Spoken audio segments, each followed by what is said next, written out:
A fortune buried for over 80 years beneath Montana soil. A mysterious military container that would bring the Secretary of Defense in a private jet to a failing cattle ranch. All discovered by one single mother's desperate attempt to save her. Children from poverty and the metal detector that would uncover America's most closely guarded wartime secret. Before we jump back in, tell us where you're tuning in from, and if this story touches you, make sure you're subscribed, because tomorrow I've saved something extra special for you. The morning sun cast long shadows across the rolling hills of Big Sky country as Rebecca Martinez stepped out of her rusted pickup truck, surveying what might be her family's salvation or final downfall. The Triple Bar Ranch stretched before her, a sprawling 850-acre property in Glacier County, Montana, scheduled for auction in just 4 days. The ranch had been abandoned for over 2 years, its reputation poisoned by reports of mysterious accidents, equipment failures that defied explanation, and livestock that seemed to disappear without a trace. At 36, Rebecca had spent the last year watching her carefully constructed life crumble like autumn leaves. The divorce had been brutal, draining her savings on legal fees while her ex-husband Marcus fought for custody of their 3 children. 8-year-old Isabella, 6-year-old Diego, and 4-year-old Sophia had become pawns in a game where Rebecca felt she was always losing. Marcus's high-powered legal team had painted her as unstable, pointing to every missed payment and late night at her waitressing job as evidence she couldn't provide proper care. The final blow had come 3 weeks ago when her landlord in Billings served an eviction notice. The 2-bedroom apartment that had sheltered her small family for 3 years was being sold, and the new owners wanted them out. Rebecca had exactly $37 in her checking account, maxed-out credit cards, and a custody hearing scheduled for the day after the ranch auction. One last chance to prove she could provide stability for her children. "This place gives me nightmares," muttered Tom Bradley, the weathered real estate agent who'd accompanied Rebecca on her 4th visit to the property. 3 different families tried to make a go of it here, all of them left in the middle of the night, talking about strange sounds, equipment starting by itself and finding holes dug in random places around the property. Some of the locals swear the place is haunted by old prospectors. Rebecca pulled up the listing on her cracked phone screen, studying it for what felt like the 1,000th time. Triple Bar Ranch, 850 acres, main house built 1943, original barn and outbuildings. Starting bid, $125,000. Property sold as is. No geological surveys available due to pending federal environmental assessment. The environmental assessment had been the deal-breaker for every other potential buyer. Banks wouldn't approve loans, investors wouldn't touch it, and local ranchers whispered about government scientists taking soil samples in the dead of night. But Rebecca had done her research. Her background in environmental science from her college days before the kids were born had taught her to read between the lines. The federal assessment mentioned elevated mineral content and unusual magnetic readings, but nothing that suggested actual contamination. What scared other buyers away might be exactly what made this property special. With her divorce settlement, her mother's small life insurance policy, and a risky loan against her battered Honda Civic, she could scrape together $150,000. If she could buy the ranch for anywhere near the starting price, she had plans that no one else had considered. Rebecca envisioned an agritourism operation unlike anything in Montana. The main house could be converted into a bed and breakfast showcasing authentic ranch life. The vast acreage could support horseback riding tours, photography workshops against the stunning Glacier National Park backdrop, and farm-to-table dining experiences featuring locally sourced ingredients.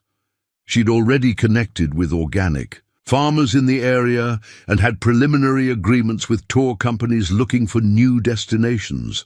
But first, she had to survive the auction. More importantly, she had to convince the judge at the custody hearing that this wasn't another one of her impractical schemes, as Marcus's lawyers loved to call her dreams. The ranch would prove she could provide not just shelter, but a genuine home where her children could grow up connected to the land, learning values that couldn't be taught in urban apartments.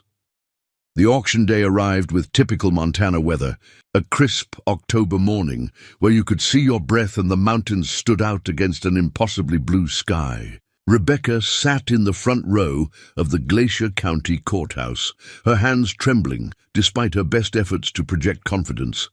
The courthouse was more crowded than she'd expected, maybe 40 people scattered across the wooden benches. She recognized several local ranchers, a couple from what appeared to be a development company, and 3 individuals in expensive suits who seemed oddly out of place in rural Montana. "Ladies and gentlemen," the auctioneer's voice boomed through the high-ceilinged room, "we're here today for the sale of the Triple Bar Ranch property. Before we begin, I'm required to inform all bidders that this property is subject to federal environmental monitoring and may have restricted usage rights pending completion of ongoing surveys. Opening bid for the Triple Bar Ranch, 850 acres, with all buildings and mineral rights, is $125,000. Do I hear any takers?" Rebecca's heart hammered against her ribs as she raised her numbered paddle. This was it. Everything she'd worked for, sacrificed for, dreamed of, came down to this moment. "125 to the lady in the front row. Do I hear 130? A man in the third row, wearing a bolo tie and cowboy hat that screamed local rancher, raised his hand. "130 to the gentleman. Do I hear 135? Rebecca didn't hesitate. 135 to the lady. 140 anyone? The bidding continued in steady increments, each raise of her paddle depleting more of her carefully hoarded resources. The rancher dropped out at $145,000, shaking his head and muttering something about fool's errands to his companion. But the men in suits had started whispering among themselves, and one of them finally raised his hand. 150 to the gentleman in the blue suit. 155? Rebecca felt her mouth go dry. This was beyond what she'd budgeted, entering territory where she'd have almost nothing left for improvements or emergencies. But if she lost now, she'd have nothing at all. 155, she called out, her voice stronger than she felt. Preparing and narrating this story took us a lot of time, so if you're enjoying it, subscribe to our channel. It means a lot to us. Now back to the story. 160? The suit looked directly at her, a slight smile playing at the corners of his mouth. Something about his expression unsettled her, as if he knew something she didn't. But Rebecca had come too far to back down now. 160, she said firmly. The room fell silent for what felt like forever. 160 going once, going twice. Sold to the lady in the front row for $160,000. The gavel's bang echoed through the courthouse like a gunshot. Rebecca had won, but at what cost? She had less than $30,000 left for everything, moving expenses, immediate repairs, living costs until she could get the business operational. As she signed the paperwork, her hands shaking slightly, the auctioneer leaned close. "Congratulations, ma'am. You're now the owner of one of the most interesting properties in Montana. Word of advice from someone who's seen a lot of auctions. Pay attention to what you find out there. This place has more stories to tell than most folks realize." Moving day arrived with an early snowfall that painted the ranch in pristine white, making it look like a Christmas card. Rebecca had hired local high school students to help with the move while she focused on getting the children settled. The main house was larger than anything they'd ever lived in, built in the 1940s with solid log construction that had weathered decades of Montana winters. The rooms were spacious but dated, with wood-paneled walls, stone fireplaces, and windows that framed the mountain views like living paintings. Isabella, Ever the responsible eldest child immediately claimed the largest bedroom and began organizing her younger siblings. "Mom, this house is huge. Can we really live here forever?" Rebecca felt a lump in her throat. "That's the plan, Mija. This is our new home, our fresh start." Diego raced through the downstairs rooms, sliding on the hardwood floors in his socks, while Sophia clung to Rebecca's leg, overwhelmed by the size and echoing silence of their new environment. The first night in the ranch house was magical in its own way. They roasted marshmallows in the massive stone fireplace, told stories about their new life, and fell asleep in a nest of sleeping bags in the living room, too excited to properly set up bedrooms. But Rebecca's sleep was fitful, filled with dreams of financial failure and custody battles she couldn't win. She woke several times to strange sounds, creaking that seemed different from normal house settling, distant scratching. That could have been mice, or could have been something else entirely. The next morning, while the children explored the barn and outbuildings, under the supervision of Mrs. Patterson, the neighboring rancher's wife who'd volunteered to help, Rebecca began her inspection of the property. The barn was solid but needed new roofing. The outbuildings required varying degrees of repair. But it was the stories Mrs. Patterson told that really caught Rebecca's attention. "The Hendersons were the last family to try making a go of this place," Mrs. Patterson explained as they walked the property lines. "Good people, but they were always complaining about strange things. Equipment that would move overnight, holes appearing in pastures that weren't there the day before, and the cattle acting spooked for no reason anyone could figure out. Old Jake Henderson swore he saw lights moving across the fields at night, but never found any source." Rebecca filed the information away.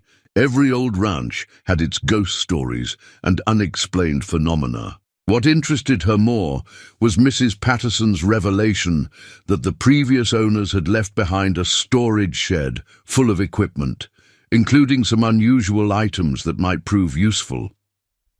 That afternoon, while the children napped, Rebecca investigated the storage shed. Between rusted farming implements and decades-old household goods, she found something unexpected, a military surplus metal detector from the 1980s, still in working condition according to the manual tucked alongside it. The previous owner's notes suggested he'd been using it to search for lost equipment and fence posts, but had given up after finding too many weird readings that led to empty holes. Rebecca had never used a metal detector before, but the idea intrigued her. With 850 acres to explore and limited funds for entertainment, it could be a fun family activity. The children would love treasure hunting, and who knew? Maybe they'd find some old farming equipment that could be restored and used, or artifacts that could add to the ranch's historical appeal for future guests. The metal detector's first real test came the following weekend. Rebecca had convinced the children that they were going on a treasure hunt to explore their new property. Isabella took the activity with typical 8-year-old seriousness.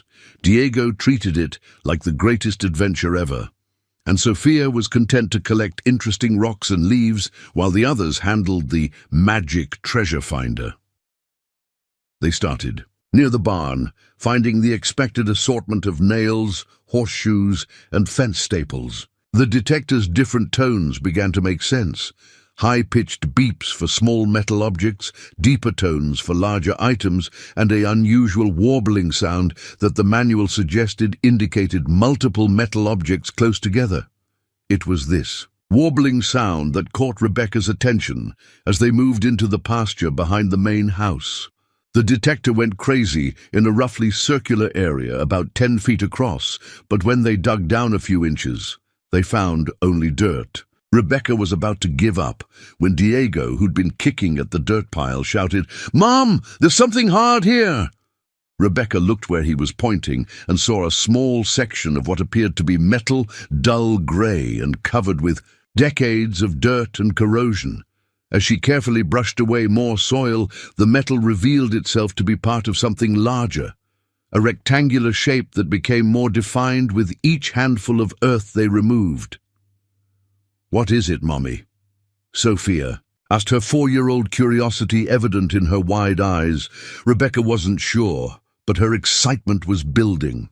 The metal surface showed signs of deliberate construction, welded seams, what might be handles or clasps along one edge. This wasn't farming equipment or natural mineral deposits. This was something that had been buried intentionally. After an hour of careful digging, they'd exposed what was clearly a military-style container, roughly the size of a large footlocker. It was sealed completely with no obvious way to open it, and despite being buried for who knew how long, it showed remarkably little corrosion. The metal was a type Rebecca didn't recognize, too light to be steel, too dull to be aluminum. "Should we open it?" Isabella asked, her 8-year-old logic cutting straight to the heart of the matter. Rebecca hesitated. The container could contain anything: old military supplies, chemicals, even something dangerous. But her scientific background kicked in. The container's condition suggested it had been specifically designed to preserve its contents. Someone had gone to considerable trouble to bury this here, on land that had somehow remained mostly undisturbed for decades. "Let's get it back to the house first," Rebecca decided. "We'll clean it up properly and then figure out how to open it safely."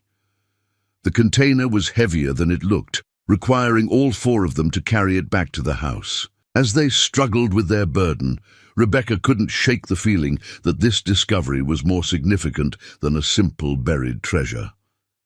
The timing seemed too coincidental.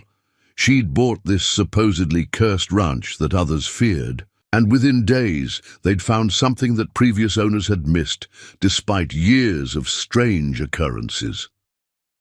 That evening, after the children were in bed, Rebecca examined the container more carefully under the bright lights of the kitchen.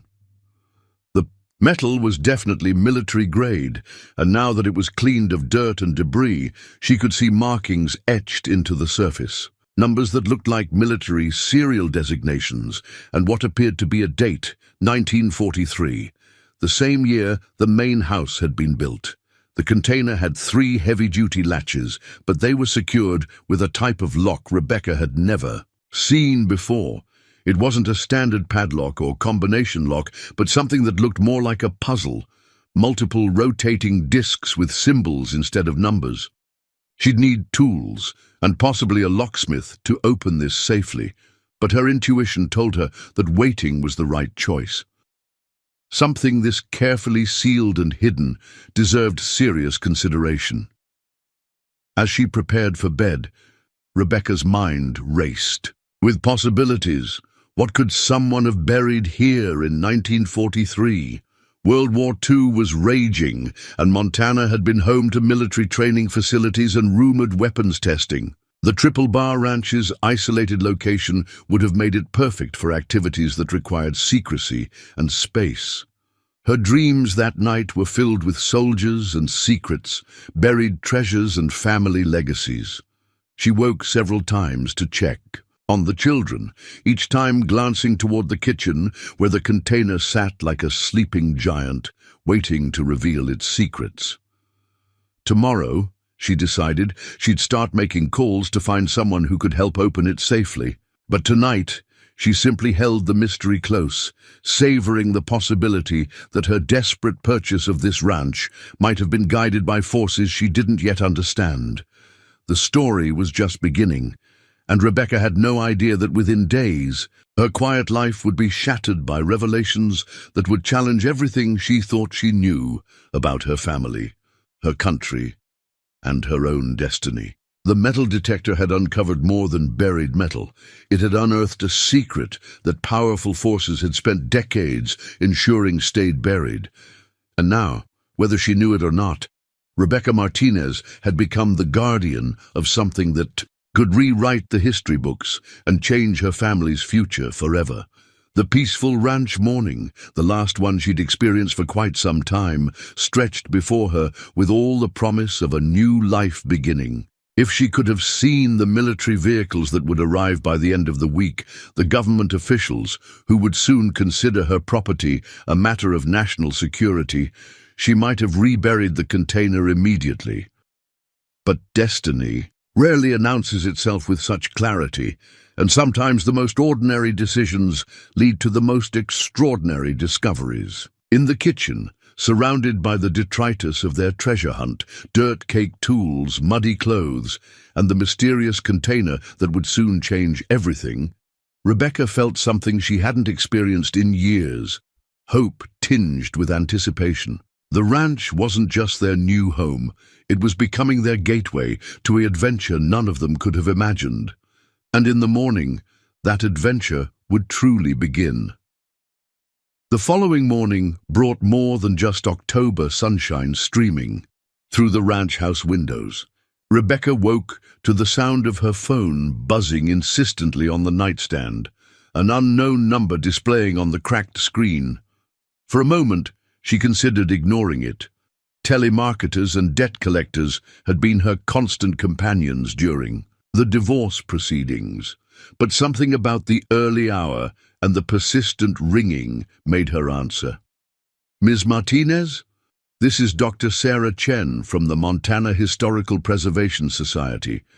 I hope I'm not calling too early, but we've received some very unusual readings from geological surveys in your area. I was wondering if we could schedule a visit to discuss some historical significance of your property." Rebecca frowned, still groggy from a restless night filled with dreams of buried secrets. "Historical surveys? I wasn't told about any ongoing studies when I bought the ranch." "That's exactly why we need to talk. There are some irregularities in the federal environmental assessment that suggest your property may sit on a site of considerable historical importance. Are you available this afternoon? I could drive up from Helena with a small team." Something in Dr. Chen's voice, a careful precision that suggested she was choosing her words deliberately, sent a chill down Rebecca's spine. "What kind of historical importance?" "I'd prefer to discuss this in person, if you don't mind." "Would 2 o'clock work for you?" After ending the call, Rebecca stood in her kitchen, staring at the mysterious container that had started this chain of events. The morning light revealed details she'd missed the previous evening. Along the edges of the sealed container, she could now see tiny holes that might be air vents, and what appeared to be a small gauge or dial embedded in one corner. This wasn't just a storage container, it was something designed to preserve whatever lay inside over decades. The children bounded down the stairs, their voices carrying the excitement of a new day in their adventure playground. "Mum, can we dig for more treasure today?" Diego asked, his 6-year-old enthusiasm infectious. Despite Rebecca's growing unease, "Maybe later, mijo. We have some visitors coming this afternoon who want to talk about the ranch's history." Rebecca began preparing breakfast, her mind racing through the implications of Dr. Chen's call. The timing couldn't be coincidental. One day after discovering the container, historical preservation experts were suddenly interested in her property. Isabella, always perceptive beyond her years, studied her mother's face. "Are we in trouble? Did we do something wrong by digging?" "Up that box!" Rebecca paused, considering how to answer. "No, sweetheart, we didn't do anything wrong. Sometimes when you discover something new, other people get interested. It's like when you find a really cool rock and want to show your teacher. Except, this time, the grown-ups want to learn about our discovery." While the children played outside under Mrs. Patterson's watchful eye, Rebecca spent the morning researching the Montana Historical Preservation Society online. Dr. Chen appeared to be legitimate, a respected archaeologist specializing in World War II-era sites across the American West. Her published papers included studies of military installations, prisoner-of-war camps, and classified research facilities from the 1940s. But the more Rebecca read, the more questions arose. Several of Dr. Chen's papers had been published in journals with restricted access, requiring special clearances to view. Her bio mentioned extensive work with federal agencies, though specific details were notably absent. For a historical preservation society representative, Dr. Chen seemed to have unusually deep ties to government organizations. At exactly 2 o'clock, 3 black SUVs wound their way up the ranch's gravel drive. Rebecca watched from the kitchen window as 6 individuals emerged. Dr. Chen was easily identifiable from her online photos, a petite Asian woman in her 40s wearing practical field gear. But her companions were clearly not typical historical preservationists. 2 wore expensive suits despite the rural setting, another carried equipment cases that looked more military than archaeological, and the last 2 had the unmistakable bearing of security personnel. Dr. Chen approached the house alone, leaving her team by the vehicles. When Rebecca opened the door, Chen's smile was warm, but her eyes held an intensity that suggested this visit was anything but routine. "Ms. Martinez, thank you for seeing us on such short notice. I hope you'll forgive the rather large delegation. When we detected the anomalous readings from your property, several federal agencies expressed interest in our investigation." Federal agencies. Rebecca felt her stomach tighten. "For a historical preservation survey? May I come in? There's quite a bit we need to discuss, and I believe you'll find our conversation enlightening." As they settled in the living room, Dr. Chen opened a briefcase and produced a tablet displaying what appeared to be geological survey maps. The Triple Bar Ranch was outlined in red, with numerous data points marked across the property. "Ms. Martinez, what I'm about to share with you is classified information, but your discovery yesterday has forced us to accelerate our timeline. For the past 3 years, federal agencies have been monitoring unusual electromagnetic signatures emanating from your property. These signatures are consistent with certain types of preserved military equipment from the 1940s. Rebecca's mouth went dry. "How do you know about our discovery yesterday?" "We have sensors monitoring this area for any geological disturbance. When you excavated that container, it triggered alarms at 3 different federal facilities. The fact that you were able to remove it suggests that whatever security systems were in place have either failed or were deliberately disabled." Dr. Chen swiped to a new screen, showing what appeared to be ground-penetrating radar images. "Based on these scans, we believe your ranch sits above a World War II-era military research facility. Official records of this facility were classified, above top secret and allegedly destroyed in 1947. The container you discovered is likely connected to something called Project Mountain Shadow." "I've never heard of Project Mountain Shadow." "Very few people have. It was a joint military-scientific operation designed to develop what they called enhanced combat technology. Think of it as a predecessor to later programs that would eventually lead to things like GPS, satellite communications, and advanced materials science. The work done here was decades ahead of its time." Rebecca felt overwhelmed by the implications. But why was it here? Why this ranch? Isolation, primarily, but also because your property sits on a unique geological formation that creates natural electromagnetic shielding. Whatever experiments were conducted here required absolute secrecy and protection from electronic interference. Dr. Chen paused, studying Rebecca's face carefully.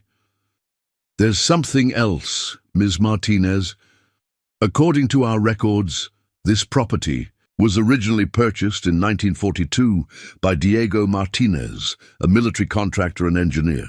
We believe he was your grandfather." The words hit Rebecca like a physical blow. "That's impossible. My grandfather died in Mexico before I was born. My father never mentioned anything about Montana or military work. Family histories can be complicated, especially when national security requires certain truths to remain buried.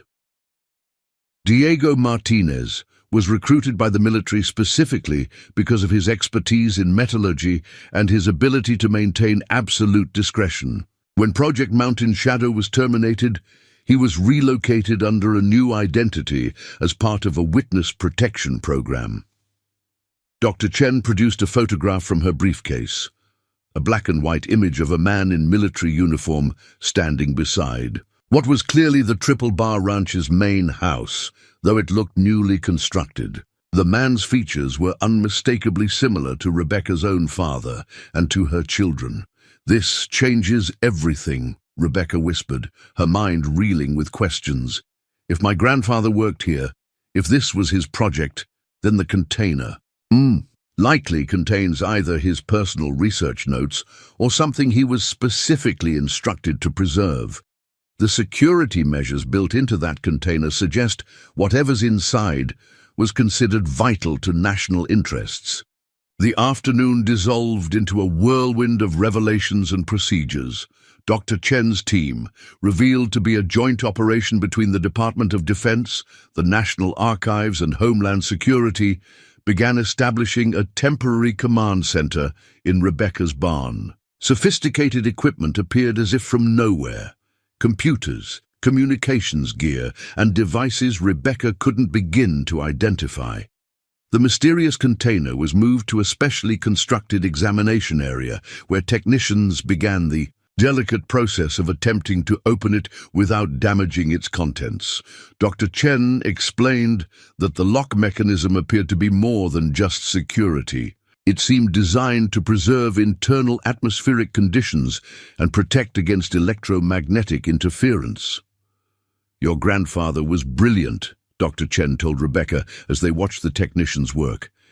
"The engineering on this container is decades ahead of what should have been possible in 1943. It's essentially a time capsule designed to preserve its contents indefinitely." As evening approached, Rebecca found herself faced with a decision that would affect not just her own life, but her children's futures.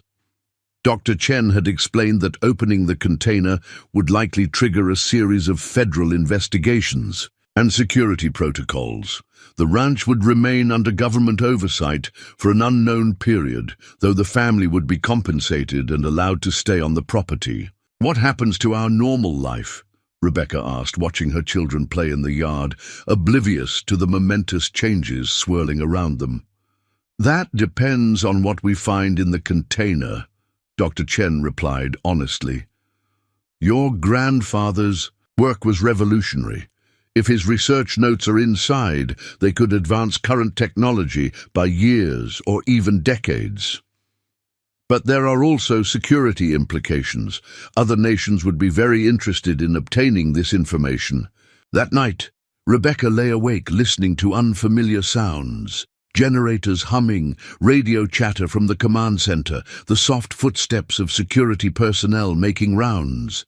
Her children slept peacefully, still believing they were simply living out an exciting adventure on their new ranch. By midnight, the technicians had made significant progress with the container's lock mechanism. Dr. Chen knocked softly on Rebecca's door, finding her already awake and staring out at the mountain. Silhouettes against the starlit sky. "We've identified the lock's operating principle," Dr. Chen explained. "It's not just a combination lock, it's genetically coded. It requires a DNA sample from someone in your grandfather's direct lineage to open." Rebecca felt a chill run down her spine. "You're saying it was designed specifically for family members?" "Your grandfather was incredibly forward-thinking. This technology shouldn't have existed in 1943, yet here it is. He was preparing for the possibility that someday his descendants would need access to whatever he preserved." The implications were staggering. Diego Martinez hadn't just hidden valuable research.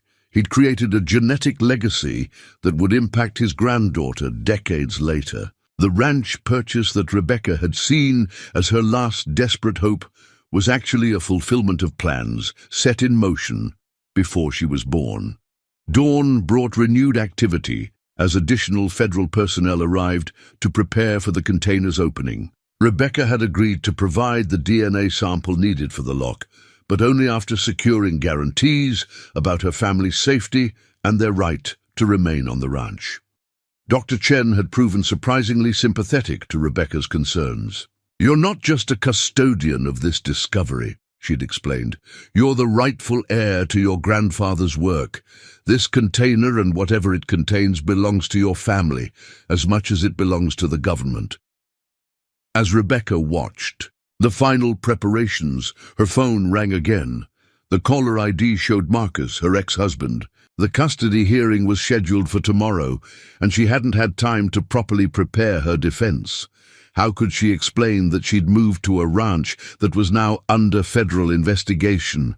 How could she make the judge understand that this wasn't another of her impractical schemes, but a discovery that could change their family's life forever?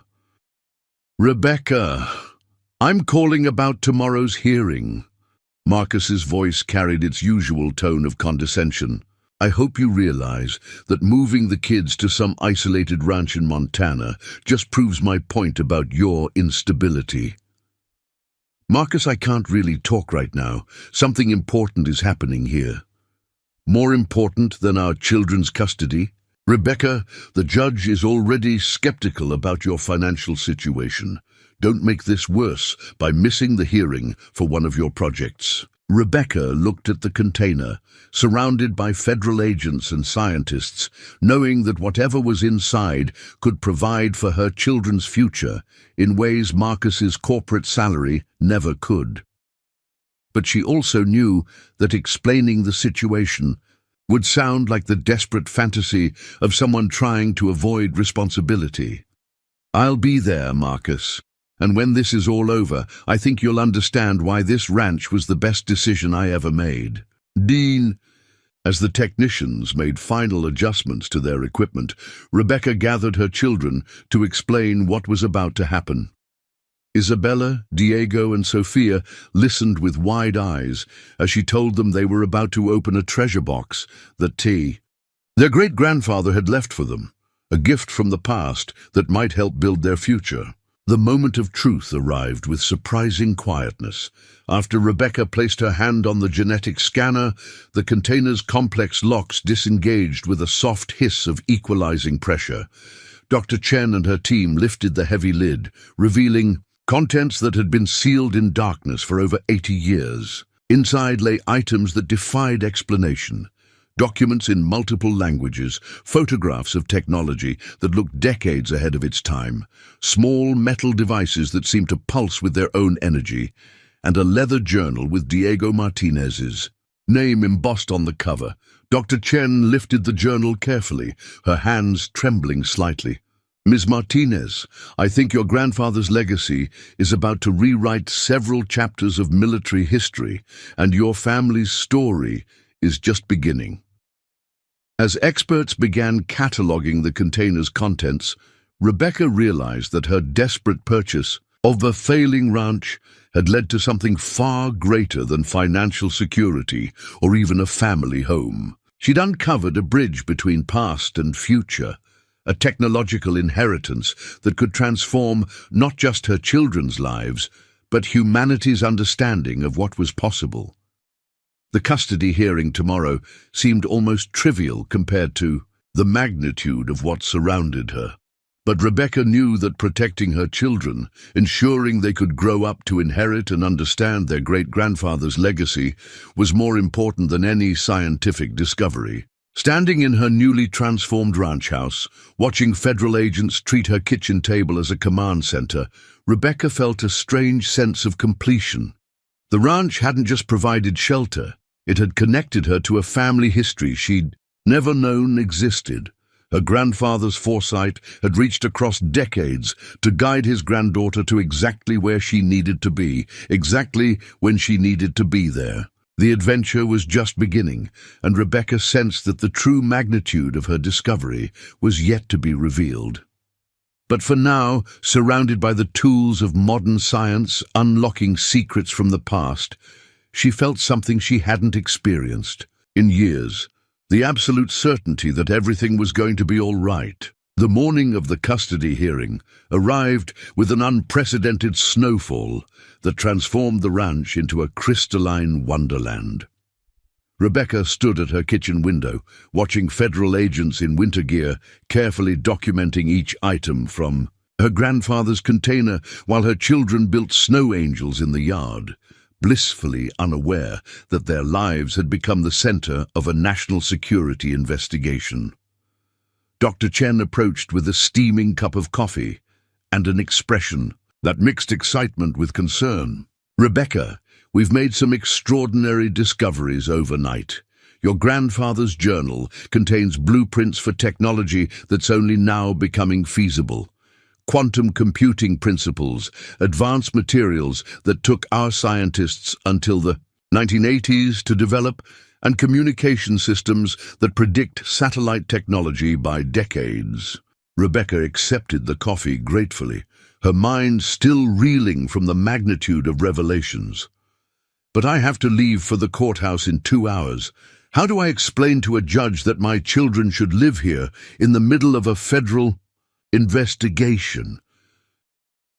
"Actually, that's what I wanted to discuss with you." Dr. Chen pulled out an official-looking document. "The Secretary of Defense has issued a temporary designation of this property as a matter of national security. More importantly, we've discovered something in your grandfather's personal effects that could completely change your custody situation."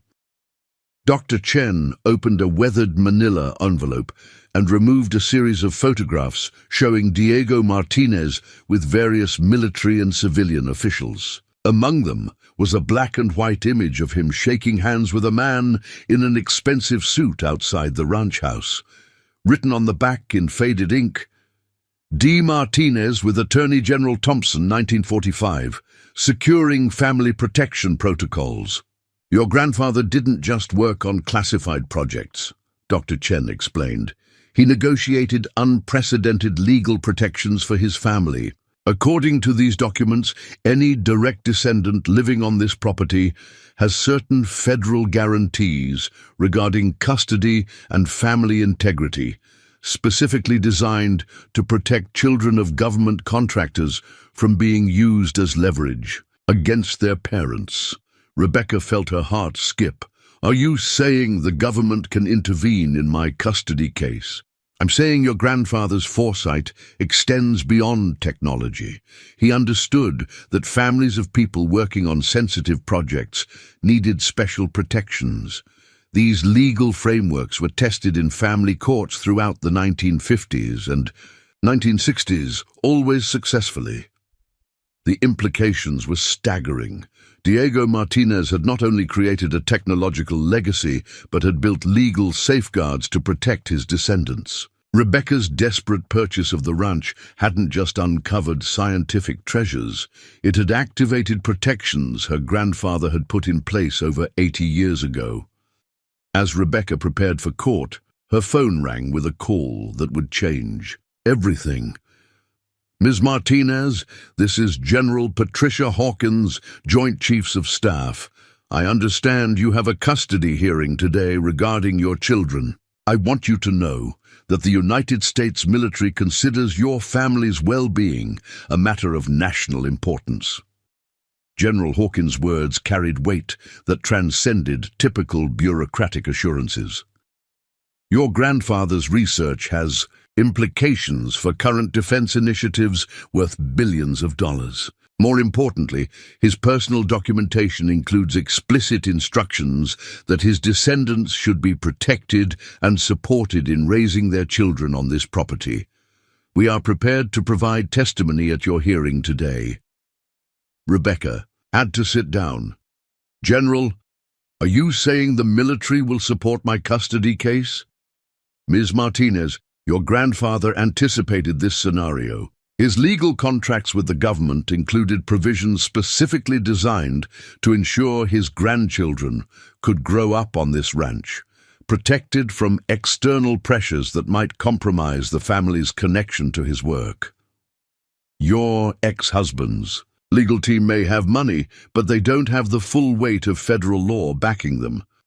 The drive to the courthouse felt surreal, with federal agents in unmarked vehicles providing escort, while Dr. Chen sat beside Rebecca, explaining how the morning's discoveries had accelerated government interest in the ranch. They'd found more than just scientific research in the container. Diego Martinez had documented everything, including his concerns about future family stability and his negotiations for legal protections. Your grandfather was a visionary in every sense, Dr. Chen observed, as they pulled into the courthouse parking lot. He didn't just invent technology decades ahead of his time. He created legal and social frameworks to ensure his work would benefit his family, not burden them. The courthouse scene that Rebecca had dreaded for weeks suddenly felt transformed. Instead of facing Marcus's expensive legal team alone, she found herself surrounded by an unprecedented support system. General Hawkins had arrived in full military dress. Dr. Chen carried briefcases full of historical documentation, and 3 federal attorneys had joined the proceedings as interested parties. Marcus sat with his lawyers, looking confused and increasingly concerned as more officials entered the courtroom. His lead attorney, the same one who'd spent months painting Rebecca as unstable and financially irresponsible, kept glancing nervously at the military personnel taking seats throughout the gallery. Judge Patricia Williams called the hearing to order with visible surprise at the packed courtroom. This is a custody hearing, not a military tribunal. Could someone explain the federal interest in this case? General Hawkins rose with practiced authority. Your Honor, Rebecca Martinez is the sole heir to a critical national security asset. Her children are the beneficiaries of federal protections established in 1945 specifically to ensure their welfare and education.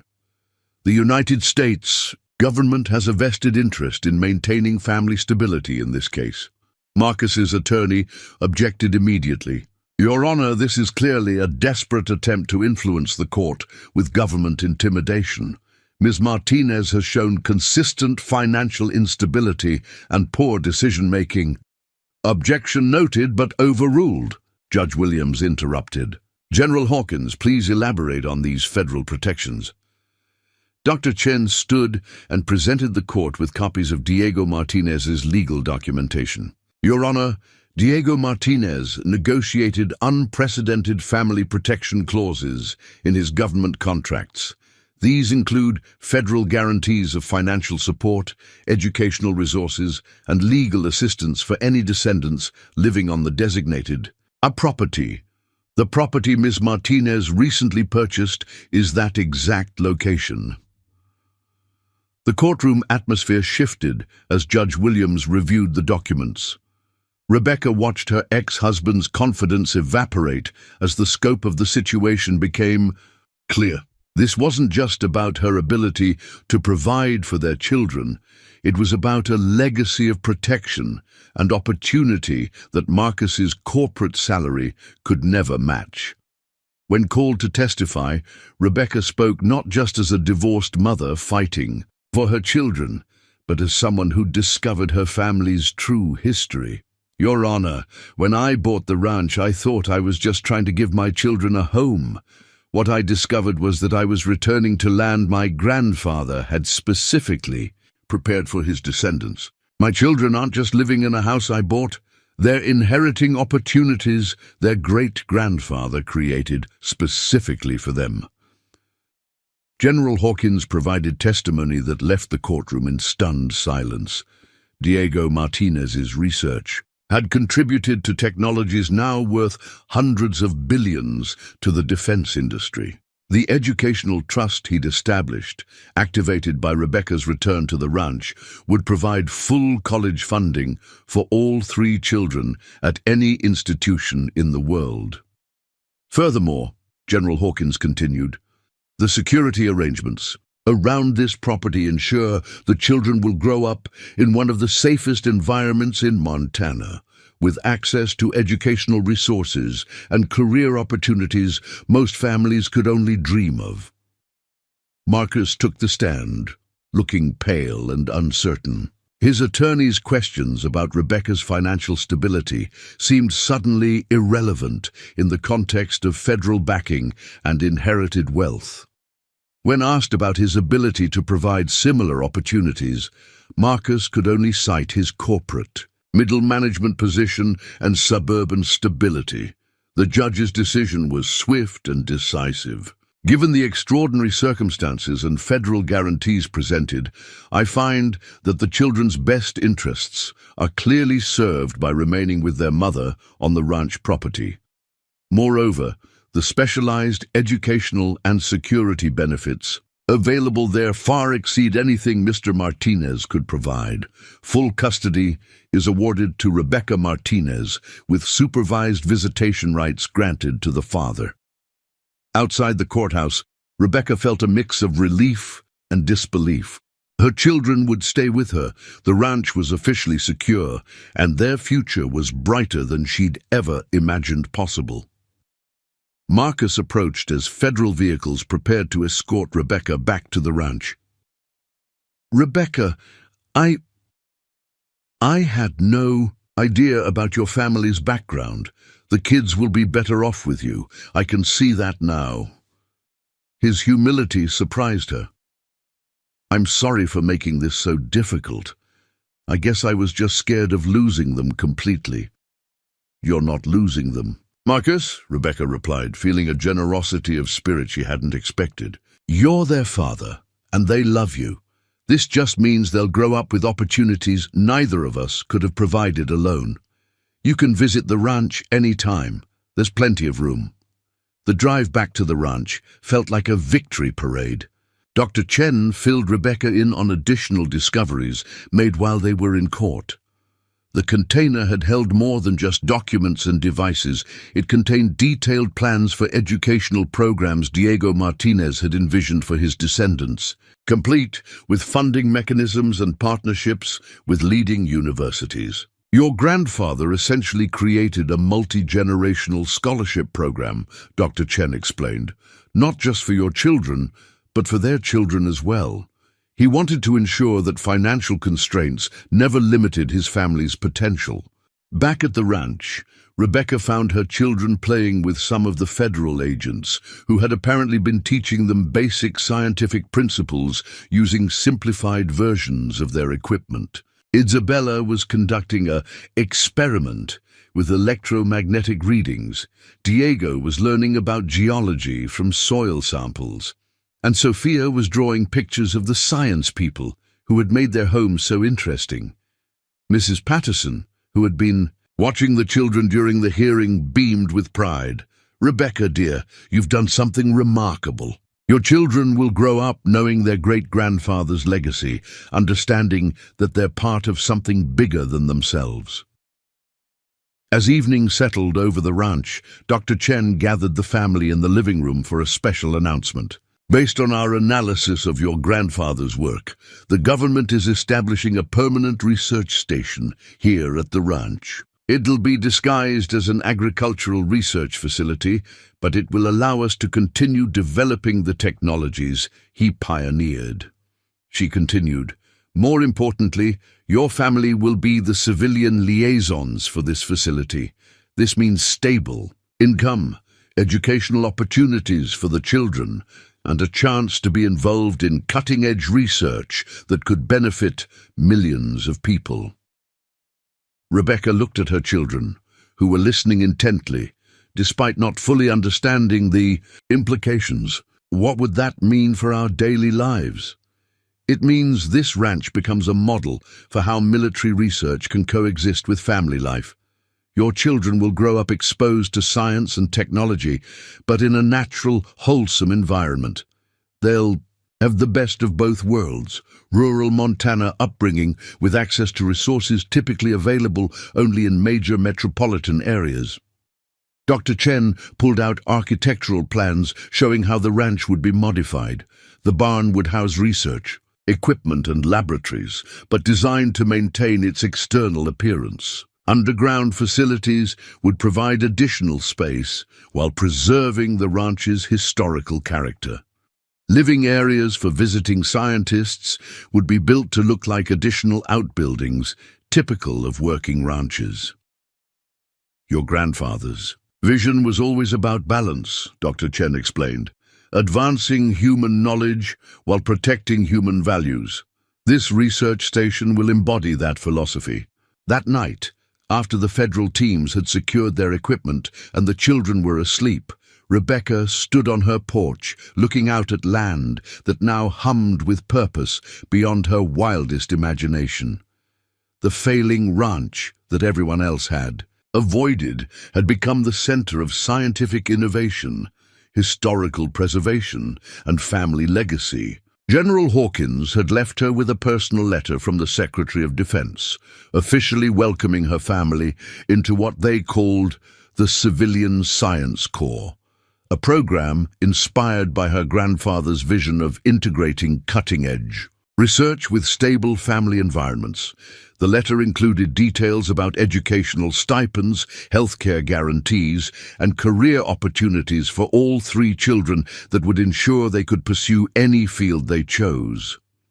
Dr. Chen had shown her preliminary analysis of Diego Martinez's technological innovations. His work on quantum field manipulation had implications for everything from communication to energy generation. His materials science research had produced alloys that modern engineers were only beginning to understand. Most remarkably, his biological research suggested he'd discovered principles of genetic preservation that could revolutionize medicine. Rebecca's phone buzzed with a text from Isabella, sent from her new tablet, a gift from the research team. "Mom, is it true that Great-Grandpa Diego was like a real-life inventor superhero? The science people told me he made things that helped win the war and might help cure diseases someday." Rebecca smiled, typing back, "Yes, mija. And now it's our job to take care of his work and make sure it helps as many people as possible." The next morning brought new developments that would further transform their lives. Dr. Chen arrived with representatives from several universities interested in establishing satellite programs at the ranch. MIT wanted to create an engineering research outpost. Stanford was proposing an environmental science initiative, and Caltech sought to study Diego Martinez's quantum research in its original environment. "Your ranch is becoming an academic hub," Dr. Chen announced over breakfast. "These university partnerships mean the children will have access to college-level education from elementary school forward if they're interested. They'll grow up surrounded by graduate students and professors from the world's best institutions." Rebecca had been worried about social isolation for her children, but these developments suggested they'd have more intellectual stimulation and diverse social interaction than most kids in major cities. The ranch was becoming a unique educational ecosystem that honored the past while building the future. The transformation continued throughout the week. Local contractors, cleared by federal security, began modifying buildings to accommodate research equipment while maintaining the ranch's rustic appearance. Solar panels were disguised as barn roofing. Communication equipment was hidden within grain silos, and underground facilities were accessed through hidden entrances that looked like root cellars. Isabella, Diego, and Sophia adapted to their new environment with the resilience of children, treating the constant activity as an extended adventure. They'd become unofficial ambassadors for the ranch, charming visiting officials and helping their mother navigate the complex social dynamics of their unusual situation. Mrs. Patterson had become the ranch's unofficial historian, documenting the transformation while helping Rebecca manage day-to-day operations. "You know, dear," she told Rebecca while they watched the children playing with young research assistants, "this ranch has always been special, but it took your family coming home to unlock its full potential. As the first month of the new arrangement concluded, Rebecca realized her desperate bid at the ranch auction had accomplished far more than saving her family from homelessness. She'd restored her children to a legacy of innovation and service, connected them to a heritage of solving problems for the greater good, and positioned them to contribute to humanity's future in ways she'd never imagined. The failing ranch had become anything but a failure. It had become a beacon of possibility, a place where past genius met future potential, where children could grow up understanding that their gifts came with responsibilities, and where one family's crisis had unlocked benefits for countless others. Rebecca's grandfather had built more than just a hideaway for wartime research.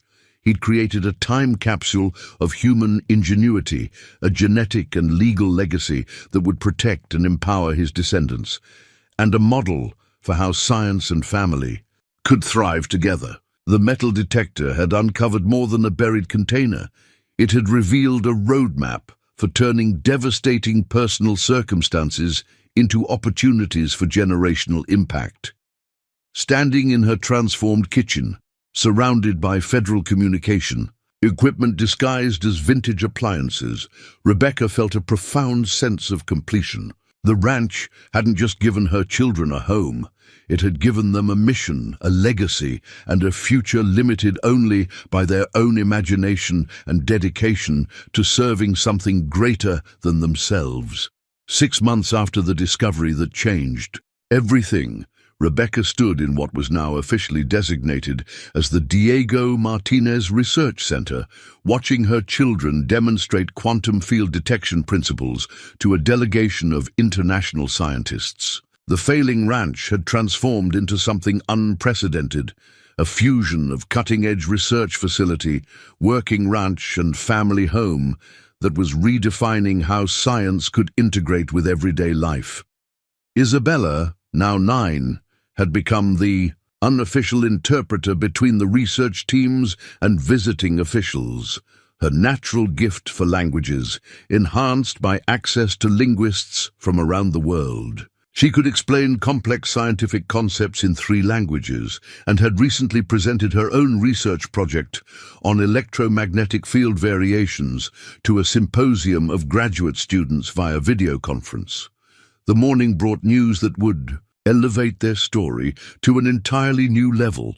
Dr. Chen arrived with General Hawkins and a man Rebecca had only seen on television, Dr. Richard Sterling, the President's science advisor and director of the National Science Foundation. "Ms. Martinez," Dr. Sterling began, his voice carrying the weight of someone accustomed to briefing world leaders. "What your family has helped us accomplish here has implications far beyond what any of us initially imagined. Your grandfather's research hasn't just advanced our understanding of quantum mechanics and materials science, it's revolutionized our approach to integrating civilian families into sensitive scientific work." Rebecca poured coffee for the distinguished guests, still marveling at how naturally her kitchen had become a briefing room for some of the nation's top officials. "What exactly has changed, Dr. Sterling?" "Everything," he replied with genuine excitement. "The Martinez model, as we're calling it, is being studied by science institutions worldwide. You've proven that children can grow up in environments where classified research occurs without compromising security or their development. In fact, they thrive in ways we're still documenting." General Hawkins opened a thick portfolio filled with charts and photographs. "Rebecca, your ranch has become a proof of concept for something we're calling family-integrated science communities. Now, based on the success here, we're planning similar facilities in 12 locations across the country, all designed around the principles your grandfather embedded in this place." Dr. Chen added, "But there's something even more significant. The technologies we've developed using your grandfather's research are ready for limited public release. We're talking about advances in renewable energy, medical devices, and communication systems that could benefit millions of people. And according to Diego Martinez's original contracts, your family receives a percentage of any commercial applications derived from his work. Rebecca felt her heart skip. What kind of percentage? Dr. Sterling smiled. Let's just say your children's college education is the least of your financial concerns now. Your grandfather negotiated terms that would make him a billionaire in today's economy, and those rights transfer to his descendants. You've gone from struggling to pay rent to being one of the wealthiest families in Montana, with an income stream that will continue for generations. The magnitude of the transformation hit Rebecca like a physical force. A year ago, she'd been facing eviction and potential loss of custody. Now, her children were inheritors of fortune and participants in research that could reshape humanity's future. But more than the money, it was the purpose that filled her with pride. Diego, now 7, burst through the kitchen door, his face flushed with excitement from outdoor experiments. Mom! The university students taught me how to make the metal detector talk to the computer. We found 3 more buried things, but smaller ones. Dr. Patterson says they might be great-grandpa's backup research. The discovery of additional buried containers had become routine over the past months. Diego Martinez had apparently created an entire network of preserved research stations across the ranch, each containing different aspects of his work. Every find had revealed new layers of his genius and foresight. Dr. Sterling knelt to Diego's level. Young man, your great-grandfather would be proud of how you're carrying on his work. In fact, we have something special to show your whole family today. They moved to the main research laboratory, housed in the renovated barn, but equipped with technology that wouldn't look out of place at MIT. Dr. Chen activated a large display screen showing a timeline of technological development from 1943 to the present. Your grandfather's work didn't just predict future innovations, she explained to the gathered family. In many cases, it provided the theoretical foundation that made them possible. GPS satellites use principles he outlined. Modern solar panels incorporate materials he developed. Even the internet relies partly on communication protocols he pioneered. Isabella studied the display intently. So great-grandpa Diego helped create things people use every day. More than that, Dr. Sterling replied, he created a framework for ensuring scientific advances benefit everyone, not just military or corporate interests. The legal structures he negotiated have been applied to hundreds of other research projects, protecting both scientists and their families while ensuring public benefit. The afternoon brought a surprise that would cement the ranch's place in history. A convoy of vehicles arrived carrying representatives from the Nobel Committee, UNESCO, and the Smithsonian Institution. Rebecca watched in amazement as these distinguished visitors toured the ranch, interviewing her children and documenting the unique environment Diego Martinez had created. Ms. Martinez, said Dr. Eric Larson from the Nobel Committee, we're here because your grandfather's work and its current applications represent a paradigm shift in how science serves humanity. We're considering a special recognition for his posthumous contributions to peace and human advancement. The UNESCO, Representative Maria Santos, spoke with equal reverence. This ranch has become a UNESCO World Heritage candidate, not just for its historical significance, but as a model for sustainable scientific development that preserves family values and community integrity. Rebecca felt overwhelmed by the attention, but the children took it in stride, treating distinguished international visitors like extended family members. Sophia, now 5, offered to show the Nobel Committee representatives her rock collection, which included mineral samples that had helped researchers understand the ranch's unique geological properties. As evening approached, Dr. Chen gathered the family for what she called a future planning session. The ranch's success had created opportunities Rebecca had never imagined possible.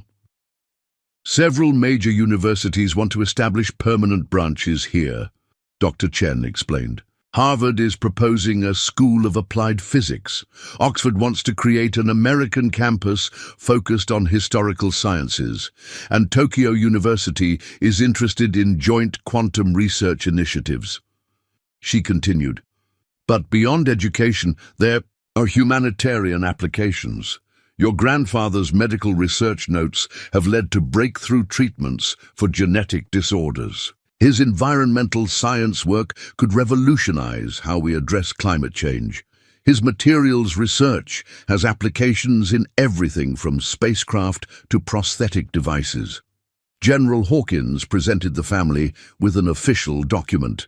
The President has signed an executive order designating the Martinez Ranch as the first civilian science heritage site. This means permanent federal protection, continued funding for research, and official recognition of your family's contribution to American innovation. Rebecca read the document with tears in her eyes. The designation included provisions for her children to access any educational institution in the world, internship opportunities with leading research organizations, and guaranteed career paths in government or private sector science if they chose to pursue them. But the most moving part was a personal letter from the president, acknowledging that the ranch had proved that American innovation flourished best when it remained connected to American families and values. That night, after the distinguished visitors had departed and the children were asleep, Rebecca walked the property that had transformed her life so completely. The ranch now bustled with purposeful activity, even in the evening hours. Researchers from around the world collaborated in the underground facilities. Graduate students conducted experiments in the converted outbuildings, and security personnel maintained watch over one of the nation's most valuable scientific assets. Mrs. Patterson joined her for their evening walk, a tradition they'd maintained despite all the changes. "Rebecca, dear, I've lived on the neighboring ranch for 70 years, and I've never seen anything like what you've accomplished here."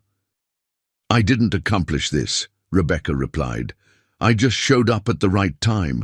My grandfather did all the real work decades ago." "No, honey, your grandfather created the potential. You had the courage to pursue it, even when it seemed impossible.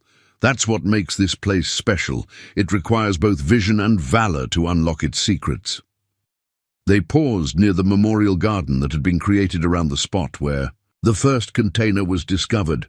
A simple stone marker read, "Diego Martinez, 1904-1967, visionary, protector, grandfather. His work continues through family and faith." Rebecca's phone buzzed with a text from Harvard University. They wanted to offer Isabella early admission to their gifted youth program, allowing her to take university courses while continuing her ranch-based education.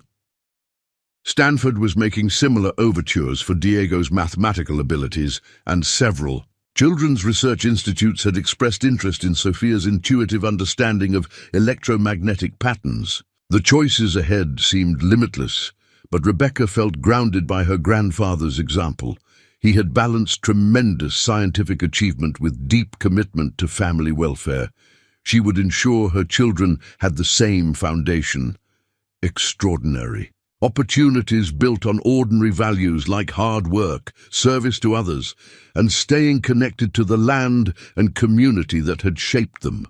A year after the desperate auction that had saved her family from homelessness, Rebecca stood as the director of one of the world's most innovative research facilities, mother to children who were already making contributions to human knowledge, and guardian of a legacy that would benefit generations to come. The transformation went beyond personal success. It had redefined what was possible when crisis met opportunity, when family heritage aligned with national interests, and when scientific advancement remained grounded in human values. The ranch had become a symbol of American ingenuity, proving that the most important discoveries often came not from massive institutional laboratories, but from determined individuals willing to dig deeper when others gave up. Rebecca's journey from eviction notice to international recognition had inspired similar stories across the country. Other families connected to classified research were stepping forward, sharing their own hidden histories and contributing to a new understanding of how science and family could strengthen each other rather than compete for resources and attention. The metal detector purchase, that had seemed like a desperate distraction from her problems, had uncovered a treasure beyond monetary value. It had revealed that sometimes the most profound solutions to our deepest challenges lie buried in places we least expect to find them. Diego Martinez had understood that true security came not from hiding innovation, but from embedding it so deeply in family and community structures that it became unshakable. Standing under Montana's vast night sky, surrounded by the gentle hum of research equipment and the distant laughter of children who were growing up to be citizen scientists, Rebecca felt a deep gratitude for the desperate circumstances that had led her family home. The failing ranch had failed only in conventional terms. As a laboratory for human potential, a sanctuary for scientific advancement, and a launching pad for generational impact, it had succeeded beyond anyone's wildest dreams. The story that had begun with a single mother's last hope had evolved into a testament to the power of perseverance, the importance of family legacy, and the truth that sometimes our greatest treasures are buried right beneath our feet, waiting for someone brave enough to start digging. Rebecca's children would grow up knowing that their heritage included not just genetic gifts, but the responsibility to use those gifts in service of something greater than themselves. As she finally headed back to the house, Rebecca reflected on how completely her definition of success had changed. A year ago, success meant simply keeping her family together and having enough money to pay bills. Now, success meant raising children who understood that their privileges came with obligations, that their advanced education was meant to benefit others, and that their unique position carried the responsibility to bridge the gap between scientific innovation and human need. The ranch lights twinkled across the property, each illuminated building representing a different aspect of humanity's quest to understand and improve the world. In the morning, there would be new discoveries to catalogue, new visitors to educate, and new applications of Diego Martinez's research to develop. But tonight, Rebecca simply savored the profound peace that came from knowing her family had found their place in the world, not despite their struggles, but because of them. The failing ranch had taught them all that failure was simply a prelude to transformation, that what appears to be an ending is often actually a beginning, and that the treasures we seek are sometimes buried in the places we least expect to find them. Diego Martinez had given his granddaughter more than scientific knowledge and legal protections. He had given her a blueprint for turning crisis into opportunity, desperation into determination, and family challenges into global contributions. The metal detector that had started it all now sat in a place of honor in their living room, a reminder that curiosity, persistence, and willingness to dig beneath the surface could uncover wonders that would benefit not just one family, but the entire world. Rebecca's children would inherit more than wealth and opportunity. They would inherit the knowledge that everyone has the potential to discover something extraordinary if they're willing to look hard enough and dig deep enough. The ranch that nobody wanted had become exactly what the world needed, a place where past wisdom met future innovation, where family values grounded scientific advancement, and where one woman's desperate determination had unlocked benefits that would ripple through generations. And it all began with a simple truth. Sometimes the best treasures are found not by those seeking glory, but by those seeking home. 2 years after the discovery that changed everything, Rebecca stood before the United Nations General Assembly. In New York, her children beside her, as world leaders rose in standing ovation. The Martinez Ranch had become more than a research facility.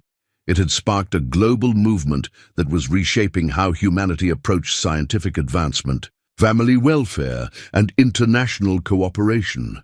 Secretary General Amara Okafor addressed the Assembly with unprecedented emotion.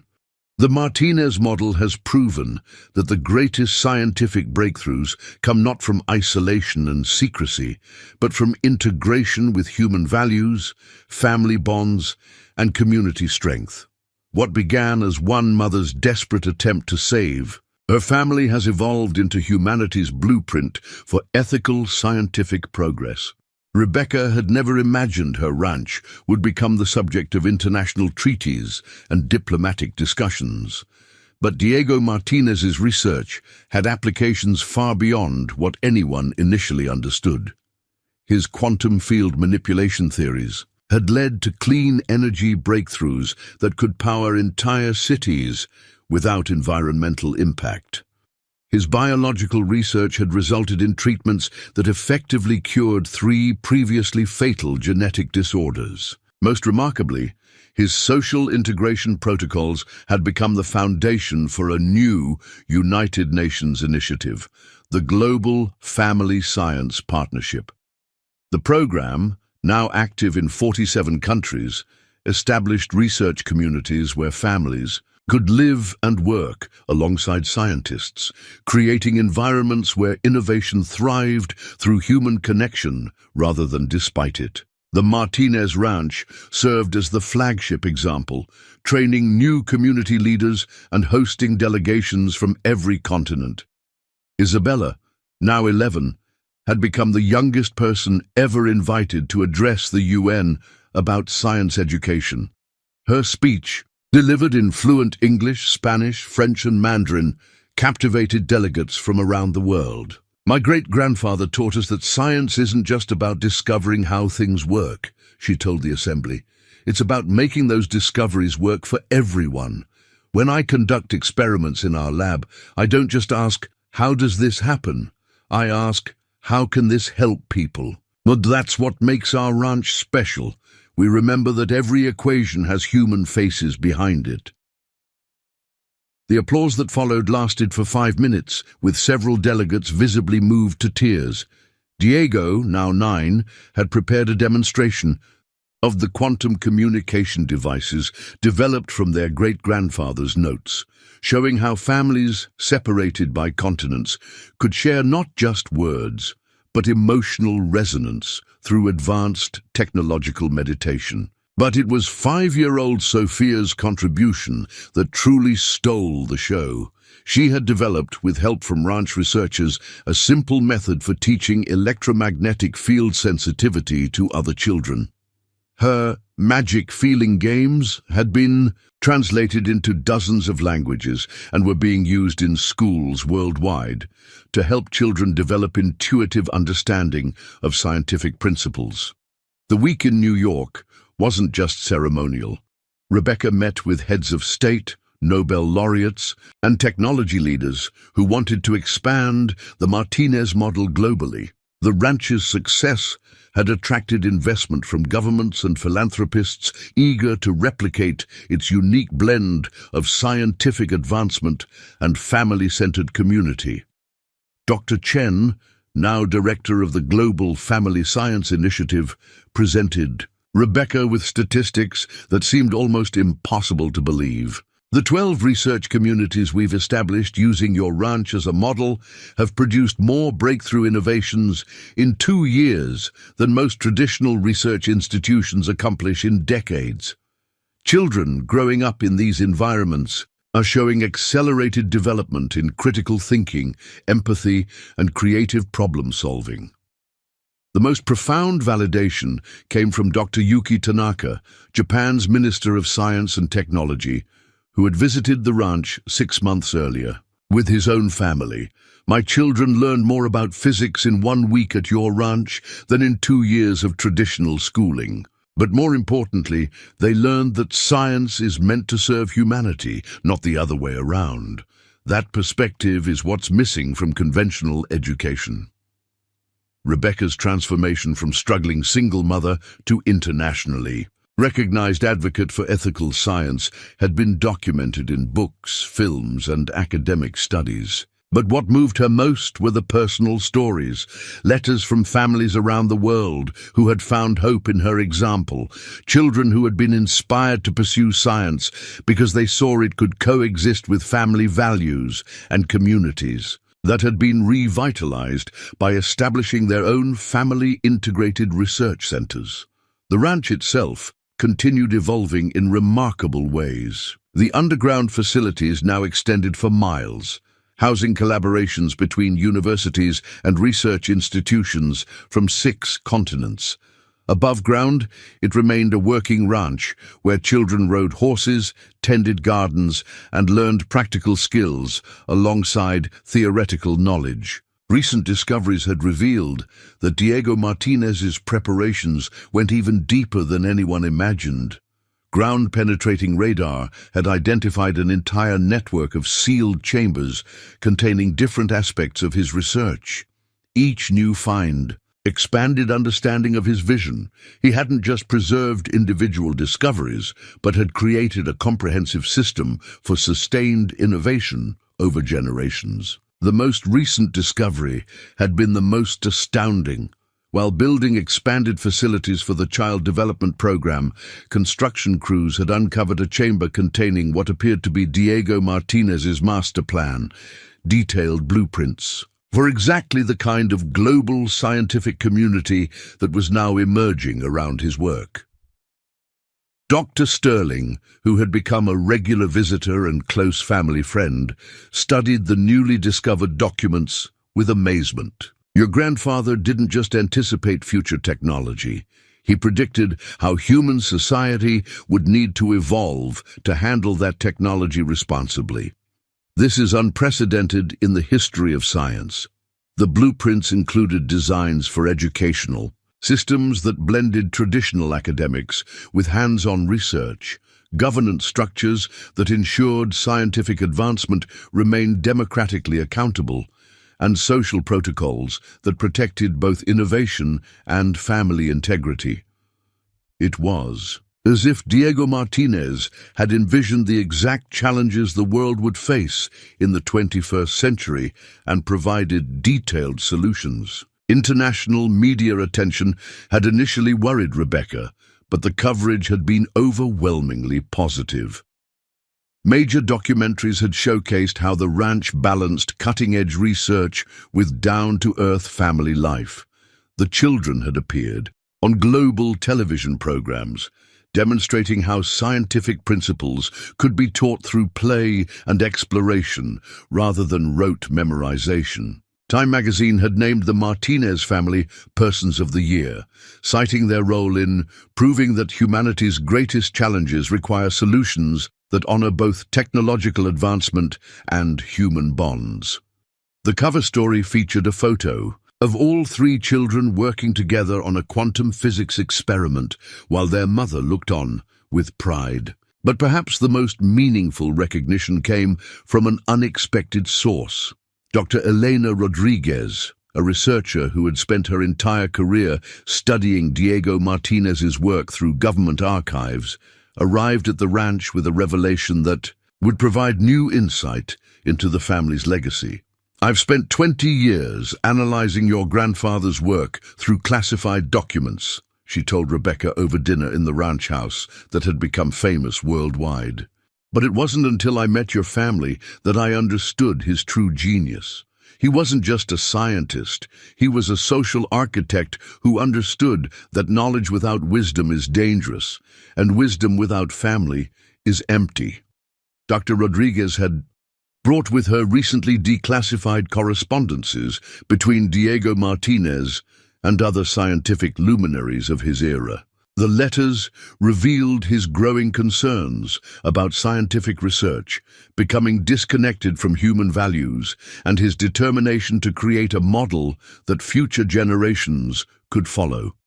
The ranch's influence on global education policy had been profound but gradual.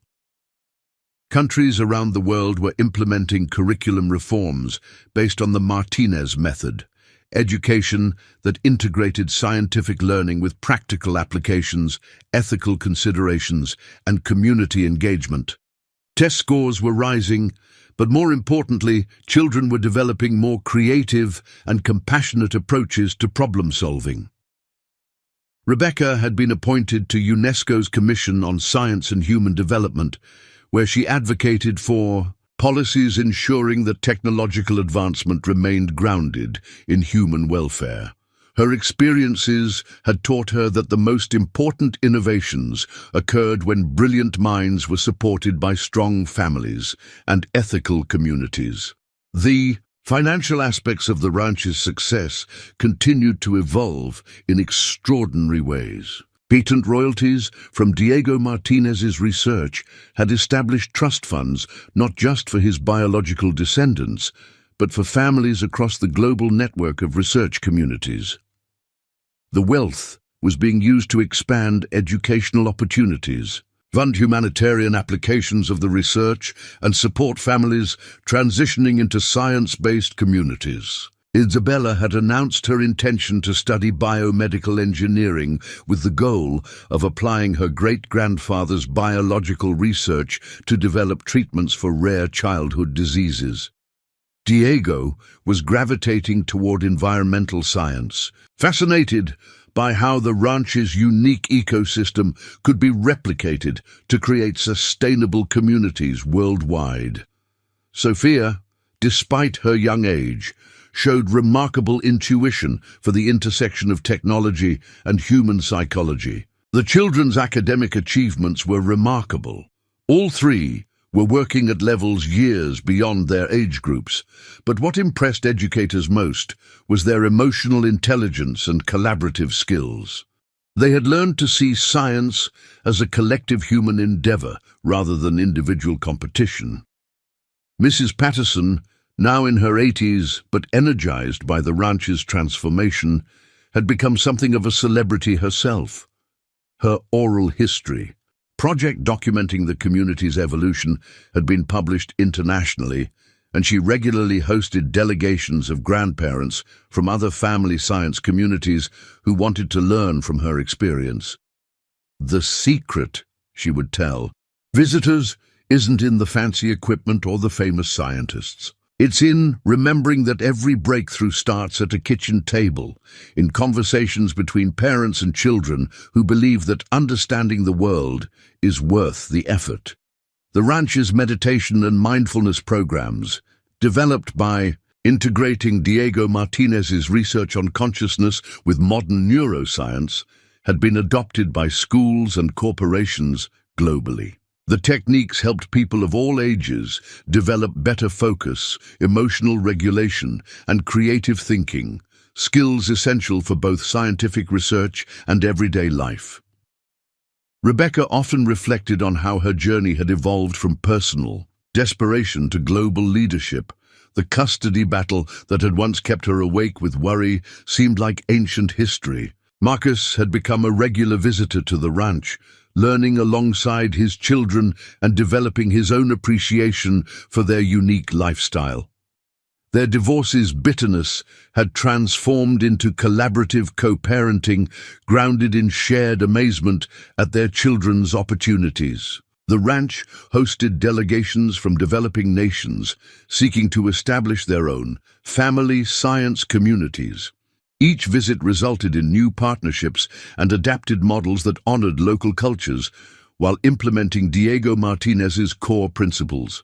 Communities in Kenya were using his agricultural research to develop drought-resistant crops.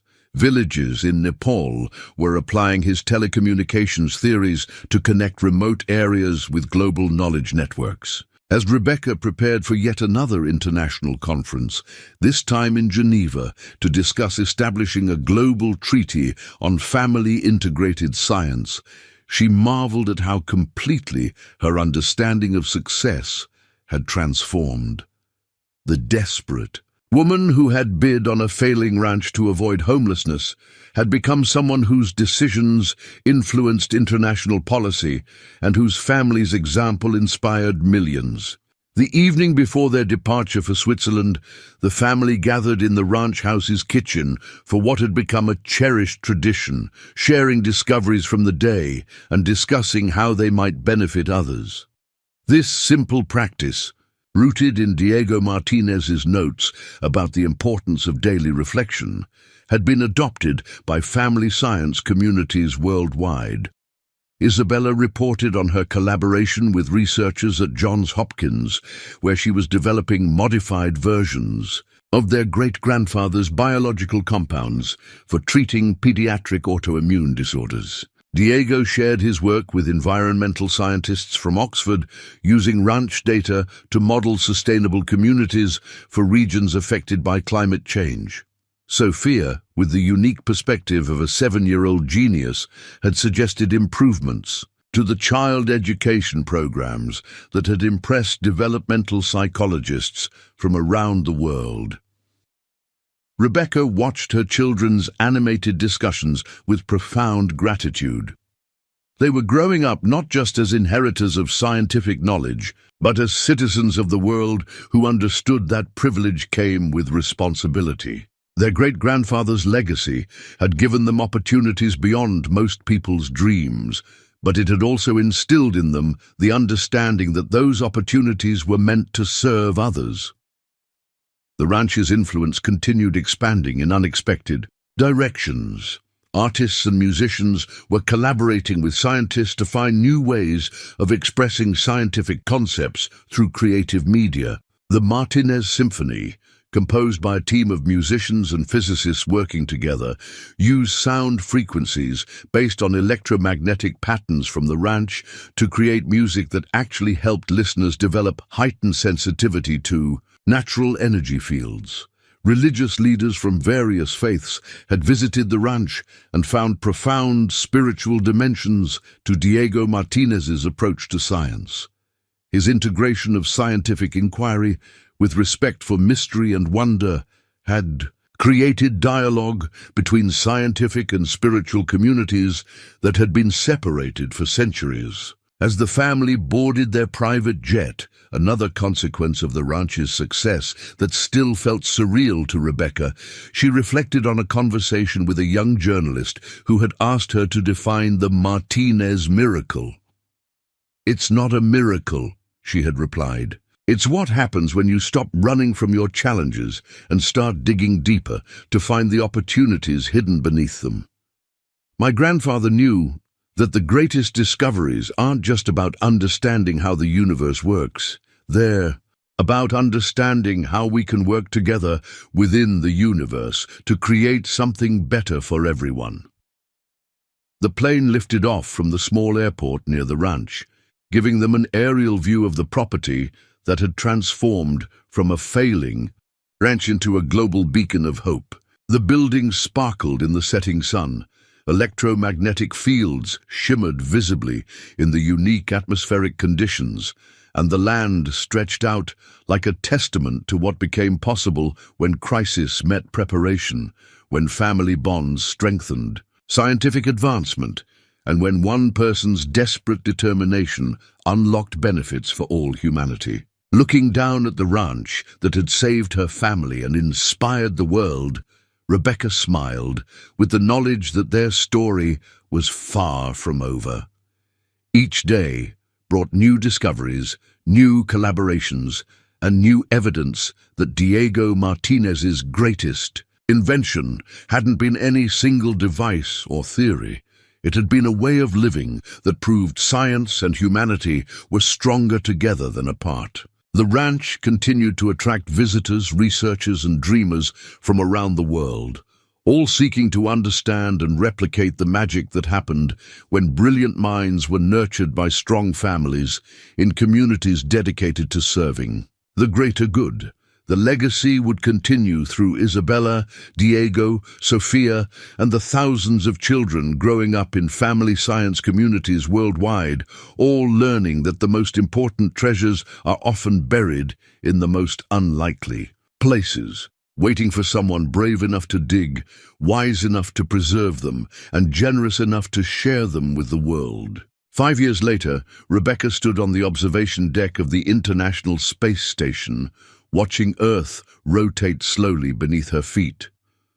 The Martinez Ranch was invisible from this height, but its influence touched every continent below. What had begun as a desperate mother's last chance had evolved into humanity's new model for stellar exploration, with the ranch serving as Earth's first family-integrated space preparation center. The invitation to space had come from an unexpected source. The European Space Agency, working in partnership with NASA and the Chinese National Space Administration, wanted to test whether family-based research communities could adapt to zero-gravity environments. The success of family science communities on Earth had raised profound questions about humanity's future among the stars. Commander Sarah Nakamura, the station's international mission leader, floated beside Rebecca as they observed a live feed from the ranch's latest expansion. "Your grandfather's vision extends far beyond even what you've accomplished planetside," she observed. "The psychological research we've conducted on family units in space suggests that the Martinez model may be essential for long-term space colonization." Back on Earth, the ranch had become the epicenter of a revolution that transformed not just scientific research, but humanity's understanding of its potential. Isabella, now 16, had already published 3 peer-reviewed papers on quantum biology and was leading a team of international researchers in developing life support systems that could maintain Earth-like family environments on Mars. Diego, 14, had combined his environmental science passion with space technology, creating closed-loop ecological systems that could support multi-generational families during decades-long interstellar journeys. His innovations had solved critical problems that had stumped NASA's best engineers for years. Sophia, now 12, had become something of a legend in educational circles worldwide. Her intuitive understanding of complex systems had led to breakthrough teaching methods that helped children grasp advanced scientific concepts through what she called feel learning, using emotional and physical sensations to understand abstract principles. The ranch itself had expanded into a complex that defied easy categorization.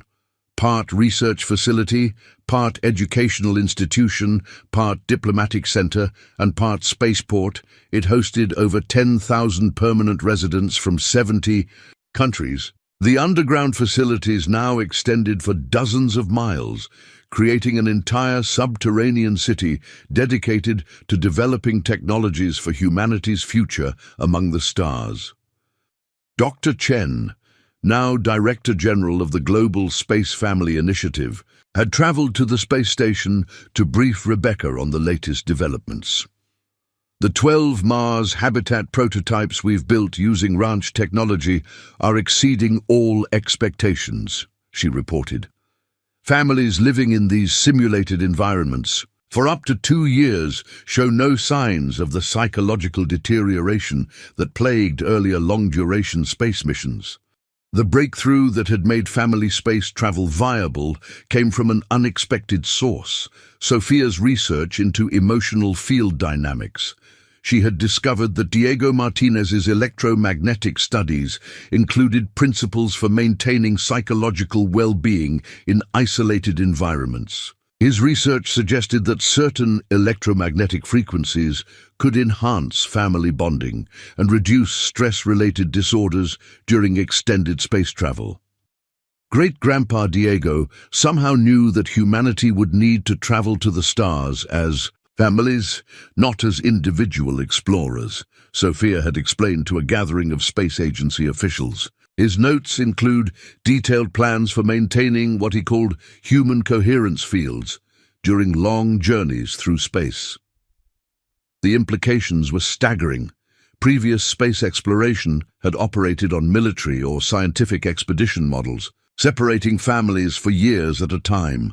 The Martinez research proved that long-term space habitation required intact family structures to maintain psychological health and innovative thinking. Rebecca's time on the space station was part of a larger experiment.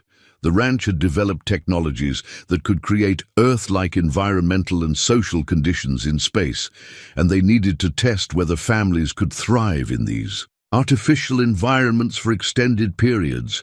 The results exceeded every projection. Over 6 months in space, Rebecca, Isabella, Diego, and Sophia had not only maintained their close family bonds, but had made scientific discoveries that would have been impossible without their combined perspectives and emotional support systems. Isabella's zero-gravity biological experiments had led to breakthroughs in regenerative medicine that could revolutionize treatment of spinal injuries and muscular dystrophy. Diego's atmospheric engineering work had created more efficient life support systems that reduced space mission costs by 60%. Sophia's psychological studies had identified optimal family configurations for different types of space missions. But perhaps most significantly, they had proven that families could maintain the same collaborative innovation that made the ranch successful even in the harsh environment of space. Their daily family discussions, conducted while floating in the station's cupola overlooking Earth, had generated insights that traditional individual research approaches had missed. Commander Nakamura had observed their work with professional fascination. "You've solved the greatest challenge in space exploration, maintaining human morale and creativity during long-duration missions. Every space agency in the world wants to know how to replicate what you've achieved." The ranch had become more than a model for Earth-based research communities. It had become humanity's testing ground for becoming a spacefaring civilization. The latest expansion included full-scale spacecraft prototypes where families could train for multi-generational journeys to distant star systems. The Martinez Institute for Interplanetary Families, established with support from 30 countries, was developing comprehensive programs for selecting, training, and supporting families willing to pioneer space colonization. The selection criteria weren't just about technical skills or physical fitness. They emphasized emotional intelligence, collaborative problem-solving, and the ability to maintain family bonds under extreme stress. Dr. Sterling had visited the space station to personally observe the family's work. "What you've accomplished here will be remembered as the turning point when humanity stopped thinking of space as a frontier to conquer and started seeing it as a place to extend our civilization," he told Rebecca, as they watched Earth's Terminator line creep across the continents below. The global impact of the ranch's evolution had been profound but subtle. Rather than announcing a space program, they had gradually transformed how humanity thought about its future. Children around the world now grew up expecting that space travel would be a family activity, that scientific research would be collaborative rather than competitive, and that technological advancement would serve human flourishing rather than dominate it. International space law had been rewritten to accommodate family-based missions. The Mars Colonial Charter, drafted primarily at the ranch, established principles ensuring that space colonies would be organized around family units rather than corporate or military structures. The document had been signed by every spacefaring nation and several that weren't yet but aspired to be. Rebecca's business acumen, developed through years of managing the ranch's complex operations, had proven essential for organizing these vast international collaborations. She had become as comfortable negotiating with heads of state as she had once been waiting tables, though she never let the power and recognition change her fundamental values. The ranch's educational programs had expanded to include preparation for space careers, but with the Martinez emphasis on maintaining human values and family connections. Students learned advanced physics and engineering, but they also studied poetry, music, and philosophy. The goal wasn't just to create competent space travelers, but wise space citizens who could establish sustainable cultures beyond Earth. Mrs. Patterson, now 88 but still energetic thanks to medical advances developed at the ranch, had become the unofficial historian of humanity's transition to a spacefaring species. Her documentation of how families adapted to increasingly complex technological environments provided crucial insights for designing space habitats. "The secret hasn't changed," she told a documentary crew filming aboard the space station. "Whether you're pioneering Montana ranches or Martian settlements, success comes from keeping families together and remembering that all the technology in the universe can't replace human connection." The ranch's influence had sparked similar developments worldwide.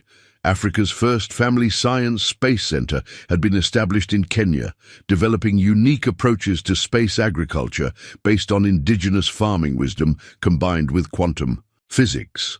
Scandinavia's Aurora research families had created innovative radiation shielding technologies by studying electromagnetic patterns in the polar regions. Each new center adapted the Martinez model to local cultures and environments, creating a diverse global network of communities working toward humanity's cosmic future. The ranch served as the coordination hub, but power and innovation were distributed across dozens of sites worldwide. The psychological research emerging from these communities had revolutionized understanding of human potential. Children raised in family science environments showed remarkable resilience, creativity, and collaborative ability. They developed what psychologists termed systemic thinking, the ability to see connections between apparently unrelated phenomena and find innovative solutions to complex problems. Rebecca often marveled at how her children had surpassed every expert projection for their development. But more than their individual achievements, she was proud of their character. Despite growing up with unprecedented privilege and opportunity, they remained grounded, empathetic, and committed to using their abilities for humanity's benefit. The financial management of the ranch's expanding operations had become a study in ethical wealth distribution.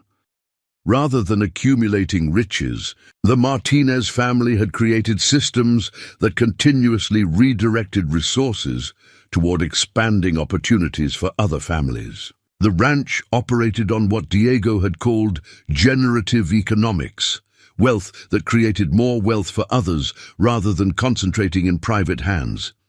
This approach had inspired a new movement in global economics. Major corporations and governments were adopting Martinez principles for resource allocation, prioritizing long-term human flourishing over short-term profit maximization. The ranch had proven that this approach was not just morally superior, but economically more effective. The space station experiment was nearing its conclusion, but the results had already exceeded every expectation.